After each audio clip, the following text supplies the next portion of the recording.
Hi YouTube, Darth here. I think my opinion on this is going to be pretty unpopular, but I wanted to talk today about why I think the CTE SRAW Nerf is necessary. Now, I've watched and read a ton of opinions on this matter, and I can definitely say that I'm in the minority when it comes to opinions about this change. The change was this: in a recent CTE patch, the SRAW saw a pretty substantial nerf to just about every statistic. Its range was massively reduced to about 450 meters, its overall splash damage retuned, its damage against laser targets was reduced, and most notably its turning radius was massively dialed back. Looking at some of the statistics for the SRAW from BF4 stats, it's easy to see that it's definitely one of the top 2 most lethal launchers for the engineer. If we take that as a sign of preference, the unguided straight shooting RPG is the other top choice. It's hard not to like the SRAW. It has pretty much the best features of every launcher in the game. On live, it has the most range, it can target laser designated targets in a fire and forget roll, it can be corrected in flight, perform radical maneuvers, it can snipe infantry even with non-direct hits, and it can even take out aerial targets with some limited practice. Yes, it needs a nerf. The amount of nerf required is pretty contentious right now. My stance is that the currently implemented changes on the CTE are heavy-handed, but actually necessary given the versatility and lethality of the SRAW and DICE's overall design goals, especially with consideration towards air power. I have 3 main reasons why I think the SRAW change is needed. First, the SRAW being the best at every role removes the interesting decision that players have to make about whether they are anti-air or anti-vehicle. Essentially, they are rock or paper. The SRAW enables the player to be both rock and paper. Heck, given that you can even snipe infantry with it, it might as well be scissors too.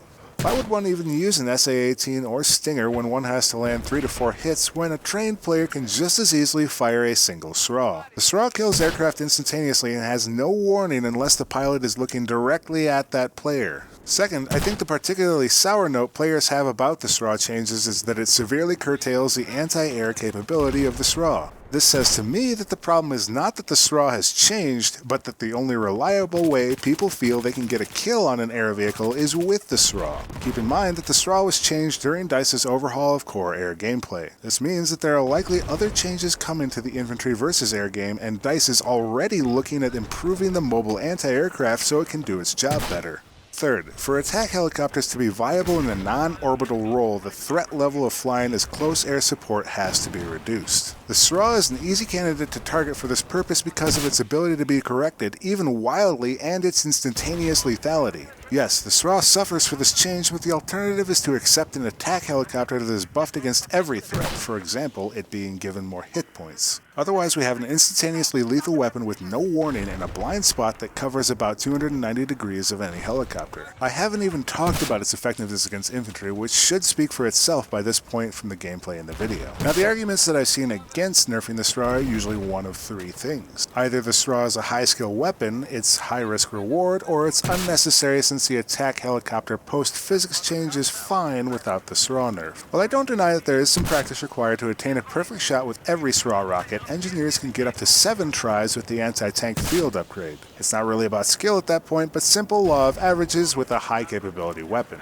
I will give a lot of credit to the fact that there is risk involved when a player takes a particularly long SRAW shot. But there's risk anytime you take a shot with every weapon, and not every shot exposes you equally. Simply because you're standing slightly separated from your cover doesn't necessitate that your weapon be the best. Javelin users take just as big a risk, and they highlight their location to their target. Finally, I played with the attack helicopter quite a bit since the physics tweak on the CTE, and I still got one-rounded plenty before the SRAW change. It's not because I was foolish, the one-shot capability of the unpatched SRAW in the hands of capable players outmatches the changes made to helicopters. I definitely get where the SRAW supporters are coming from. Nobody likes having their day ruined by an unstoppable chopper, and it's definitely fun to get a one-shot on a group of 2, 3, or more soldiers. As a part of a greater goal of balancing air gameplay and making the game better, I trust that DICE is working towards other outlets for infantry to get back at air power or reducing the survivability of aircraft. And the current solution for the SRAW doesn't preclude getting those fun one-shots, it just increases the skill bar to do so. But with all that said, would I be upset if the SRAW stayed exactly as it is now? No,